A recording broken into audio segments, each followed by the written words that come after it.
Кішкене ұлудың көмегімен сұлу болып жүруге болатынын сіз білесіз бе?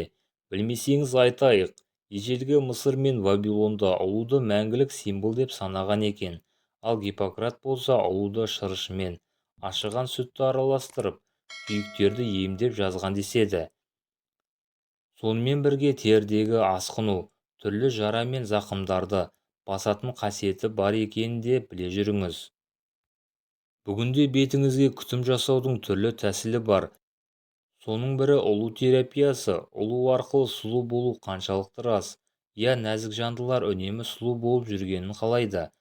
Бірі косметолог көмегіне жүгінсе, енді бір табиғи жолмен жасалатын ем-дом шараларды құп көреді. Ұлу терапиясы табиғи жолмен жасалатын бет күтімінің бірі. Бет күтіміне қажетті дәруменді ұлудың шырышынан табуға болады. Атап айтсақ, терінің жастығын сақтайтын коллаген, эластин және А, С, Е, В6, В12 дәрумені сол шырыштан бөлініп шығады. Косметологиялық өнім де ұлу шырышынан алынады. Қазіргі қыз-келіншектер арасында корей косметикасы деген түсінік қалыптасқан. Мұны көбісі іздеп жүріп алады. Себебі корей өнімінің көпшілігі ұлу ағзасында болатын нәрлі сұйықтықтан жасалады. Осылайша бұл өнім көптің көңілінен шығып жүр. Негізінен ұлу терапиясы құрлық ұлуының массажы негізінен жасалады. Мұндай массажға африкалық ахатаның жиі қолданылады. Оны үй жағдайында өсіріп, баптайды. Бұл салада жабайы ұлуды пайдаланбайды. Ал африкалық ұлу ірі болғандықтан шырышты көп бөледі. Ол тек массаж жасап қана қоймай, бұрынғы жараның орнында жазатынын көпшілік біле бермейді.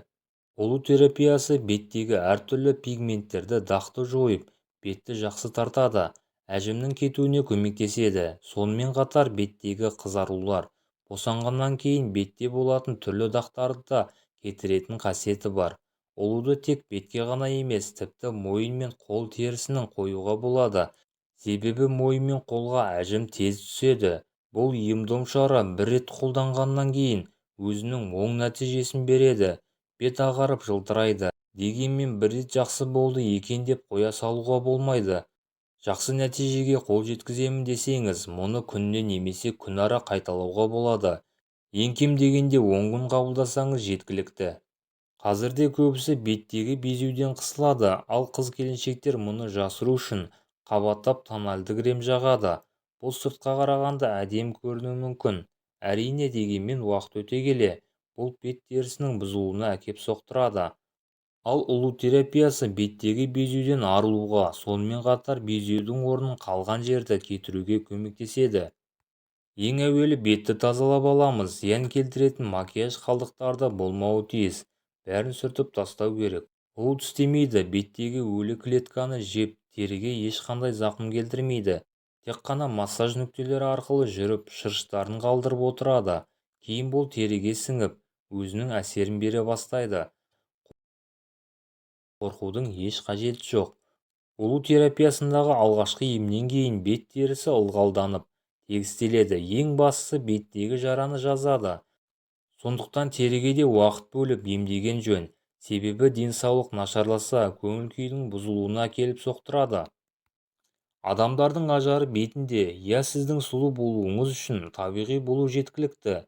Табиғи болу үшін тіршілік иелерінің көмегіне жүгінуге де болады. Бет терісі үнемі күтімді қажет етеді. Ажарыңызды сақтап қалам десеңіз, ұлу терапиясының қабылдауға кеңес береміз. Егер осы ақпаратымыз ұнаса, арнамызға жазылып пікірлеріңізді қалдырып кетіңіздер. Сіздермен болған әлем арнасы.